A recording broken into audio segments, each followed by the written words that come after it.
Hallelujah. आज हम परमेश्वर का वचन देखेंगे और आज का परमेश्वर का वचन परमेश्वर करे ये हमारे जीवन का आधार बन जाए, ताकि इस पर हमारा जीवन टिके और हम परमेश्वर के वचनों के अनुसार अपने जीवन को जीने वाले बन जाएं। आज हम देखते हैं परमेश्वर का वचन 1 कुरिन्थियंस उसका 16वां अध्याय का 8वां वचन। वहां यूं लिखा है, यहाँ पौलुस कह रहा है, परंतु मैं पिन्तेकुस्त तक इफिसुस में रहूंगा, क्योंकि मेरे लिए वहां एक बड़ा और उपयोगी द्वार खुला है। यहाँ पौलुस अपनी यात्रा का प्रोग्राम बता रहा है और कह रहा है कि मैं पिन्तेकुस्त तक इफिसुस में रहूंगा, क्योंकि मेरे लिए इफिसुस में एक बड़ा और उपयोगी द्वार खुला हुआ है। अब हम सबको हमारे जीवन में एक बड़ा और उपयोगी द्वार अगर दिखे तो हम बहुत खुश हो जाते हैं, पर जरूरी नहीं होता कि जो द्वार बड़े हों वो उपयोगी भी हों। पर यहाँ पौलुस कह रहा है कि जो द्वार बड़ा है वो उपयोगी भी है मेरे लिए। उसे पता है कि अगर मुझे इस द्वार के अंदर जाना है तो जो मेरे लिए उपयोगी है, तो मुझे यहाँ इफिसुस में रहना पड़ेगा। अब देखिए, द्वार तो खुला है, पर सिर्फ खुले होने से कुछ नहीं होगा। आप जब तक उसमें जाएंगे नहीं तब तक आप वहां आशीष नहीं पा सकते। वो उपयोगी नहीं होगा आपके लिए तब तक जब तक आप उसके अंदर प्रवेश ना करें। और उसके अंदर प्रवेश करने के लिए आपको वहां रुकना होगा, वहां ठहरना होगा। आज का मेरा विषय यही है कि ठहरे रहने में ही बरकत है। ठहरे रहने में ही बरकत है। अक्सर हमें कई जगहों में बड़े बड़े द्वार दिखाई देते हैं, बड़े बड़े मौके मिलते हैं। हम कहते हैं अगर हम यहाँ खड़े रहेंगे, यहाँ हम टिके रहेंगे तो बहुत फायदा होगा, हमें आगे हमारी लाइफ में हमें बहुत मौके मिलेंगे। पर अक्सर हम ये चाहते हैं कि आगे मौके मिले, उसकी बजाय आज ही क्यों ना मिले। बहुत से लोग ऐसे होते हैं अपनी लाइफ में जो हर बात में सोचते हैं बस जल्दी से काम हो जाए, जल्दबाजी उन्हें रहती है, वो इंतजार नहीं कर सकते ज्यादा।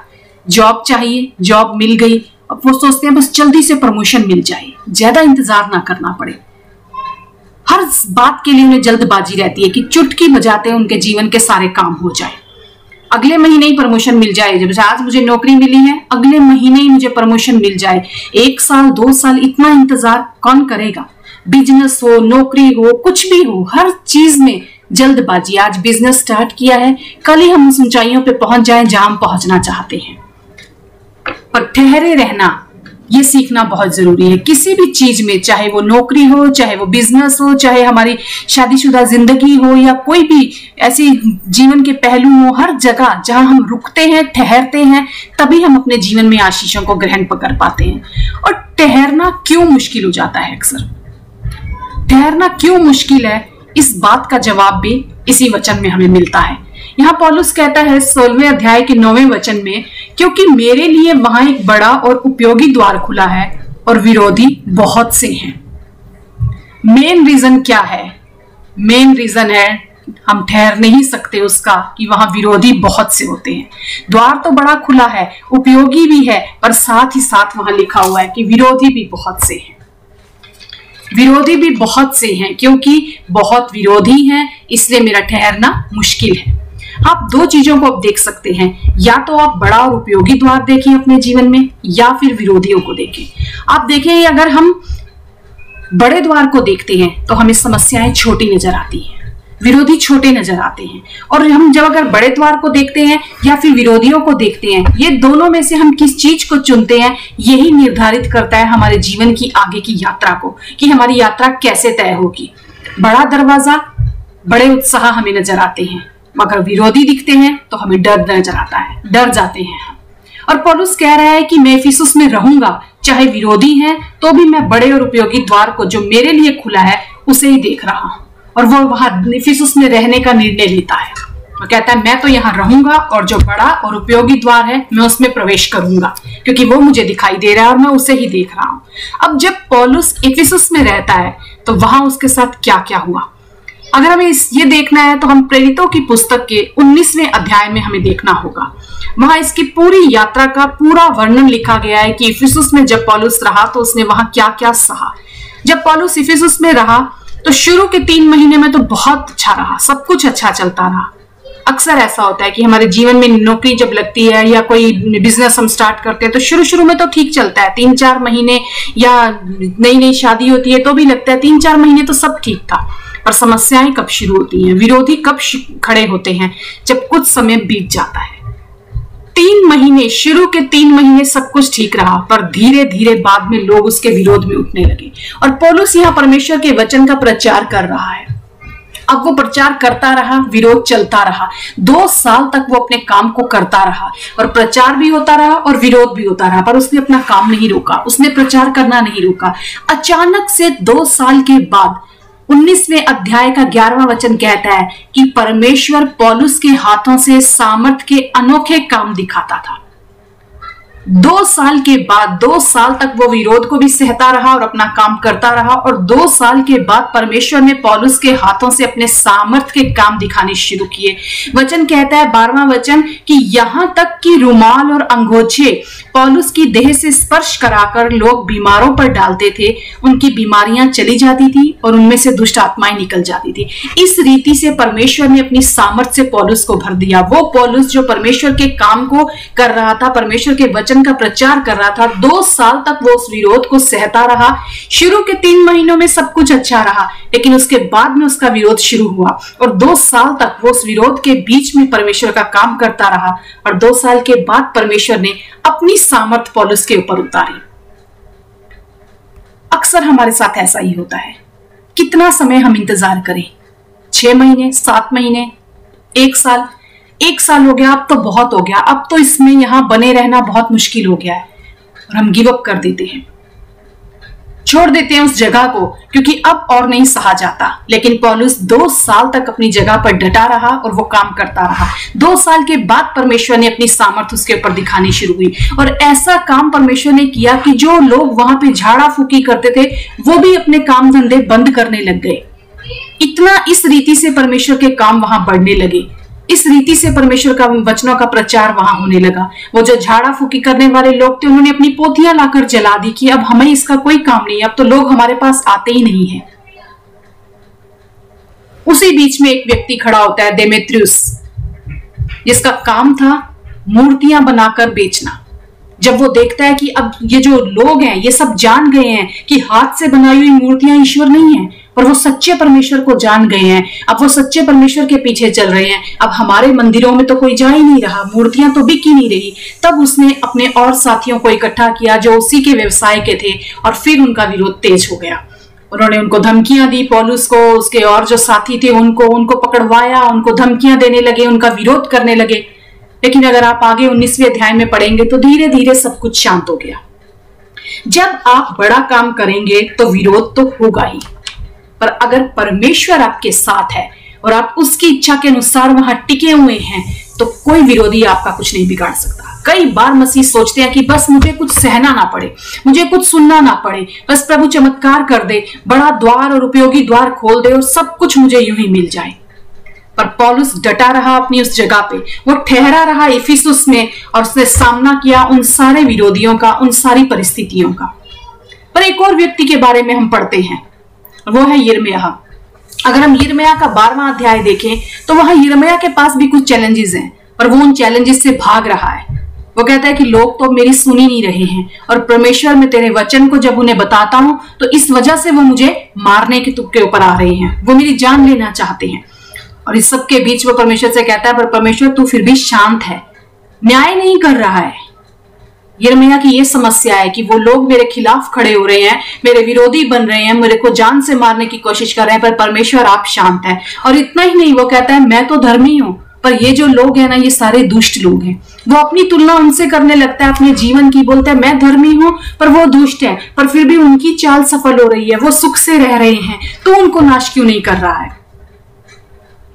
आप भी शायद कह रहे होंगे यिर्मयाह की तरह, मेरे जीवन में विरोधी मेरे खिलाफ खड़े हो रहे हैं, ये क्यों, इनकी चालें सारी क्यों सही चल रही हैं, ये क्यों सफल हो रहे हैं, ये क्यों सुख से रह रहे हैं, इनका तो कुछ नहीं बिगड़ रहा, पर सारी समस्याएं मुझे ही घेरे हुए हैं, सारी प्रॉब्लम्स मेरे ही ऊपर आ रही हैं, मैं चारों तरफ से प्रॉब्लम से घिरा हुआ हूं। और खुदा यिर्मयाह को क्या जवाब देते हैं? अगर आप अपने आप को आज यिर्मयाह की जगह पाते हैं तो ये जवाब आपके लिए भी है।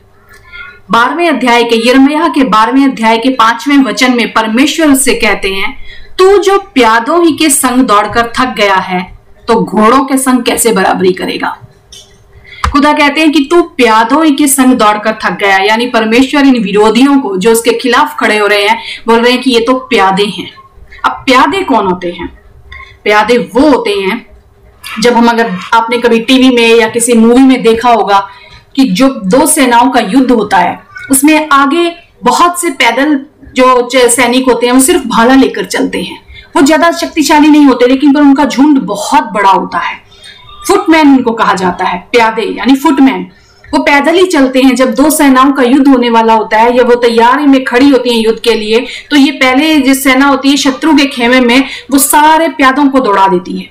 वो झुंड का झुंड बहुत सारी संख्या में वो दौड़ते हैं और उस सेना के बीच में जाके सिर्फ कंफ्यूजन, कोलाहल, उनको उलझाना उनका काम है, उनके मनोबल को गिराना, सिर्फ यही उनका काम है और कुछ नहीं। वो ज्यादा ताकतवर नहीं होते, लेकिन वो भागते हैं उस सेना के बीच बीच में घूमते हैं। इसी तरह परमेश्वर कहता है कि ये तो प्यादे हैं, ये कुछ बिगाड़ नहीं सकते तुम्हारा, लेकिन बस तुम्हें उलझाना चाहते हैं। ये सिर्फ तुम्हें कमजोर करना चाहते हैं, ये सिर्फ तुम्हें डराना चाहते हैं, ये सिर्फ तुम्हारे लक्ष्य से तुम्हें भटकाना चाहते हैं। शैतान इसी तरह आपके जीवन में करता है। वो ये प्यादे लेकर आता है आपके मनोबल को गिराने के लिए, आपके लक्ष्य से आपको भटकाने के लिए। कई बार लोग आपके खिलाफ बोलेंगे, आपको लगेगा क्यों बोल रहे हैं मेरे खिलाफ। कई बार आपको चीट किया जाएगा, आपको नीचा दिखाया जाएगा, घर में, आपकी जॉब में, आपके बिजनेस में, कहीं भी, कोई भी जगह ये हो सकती है।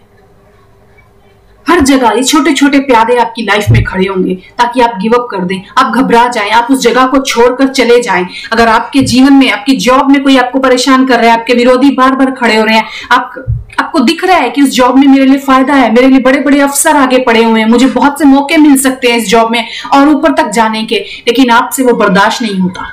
पर खुदा आज कह रहे हैं कि ये तो प्यादे हैं, ये तुझे कुछ नुकसान नहीं कर सकते, ये सिर्फ तुझे लक्ष्य से भटका रहे हैं, ये सिर्फ तेरा मनोबल गिरा रहे हैं और कुछ नहीं कर रहे हैं। कई बार आप देखो, अगर आपके शरीर में कोई बीमारी आ जाती है, वो बीमारी ठीक होने लगती है, आप खुश होते हो, हाँ मैं चंगाई पा रहा हूं, अचानक से थोड़ा छोटा सा एक फिर आपको झटका लगता है किसी, आप कहेंगे अरे ये बीमारी दोबारा तो नहीं जागी। वो प्यादा फिर आपके जीवन में आता है। पर याद रखिए, अगर आपके जीवन में ये प्यादे हैं तो आप सही दिशा में बढ़ रहे हैं, क्योंकि शत्रु की सेना प्यादे तभी भेजती है जब आप अपनी डेस्टिनेशन पे पहुंचने वाले होते हैं, आप कुछ पाने वाले होते हैं। इसीलिए ये प्यादे आपको नीचे खींचना चाहते हैं, इसीलिए वो आपको कमजोर करना चाहते हैं। पर प्रभु कहते हैं, यिर्मयाह तू इन प्यादों से ही थक गया है, मैं तो तुझे घोड़ों के समान दौड़ाना चाहता हूं, मैं तुझे उन स्थानों पर ले जाना चाहता हूं जहां तू घोड़ों से बराबरी कर सकेगा। अब घोड़ों से कैसे बराबरी कर सकता है कोई मनुष्य? मनुष्य और घोड़ों का तो कोई मेल ही नहीं है। घोड़ा जितनी तेज दौड़ता है उतने कभी मनुष्य दौड़ ही नहीं सकता। घोड़ा एक दिन में मीलों दौड़ सकता है। घोड़ा दिन हो या रात हो, सर्दी हो या गर्मी हो, कभी भी काम कर सकता है। यहां तक कि घोड़ा खड़े खड़े खुली आंखों से सो भी सकता है। पर खुदा कहता है कि मैं ऐसी सामर्थ तुझ में भरना चाहता हूं, मैं इस तरह तुझे तैयार करना चाहता हूं, ऐसी ताकत तेरे अंदर देना चाहता हूं कि तू उन घोड़ों के समान बराबरी कर सकेगा। तो जितना दौड़ेगा कभी थकेगा नहीं। सर्दी हो या गर्मी, धूप हो या छांव, तुझे कुछ भी लगेगी नहीं। तो अपने काम को निरंतर कर सकता है। मैं तेरी आंखों को ज्योतिर्मय करूंगा कि तू खड़े खड़े खुली आंखों से सब कुछ देखेगा।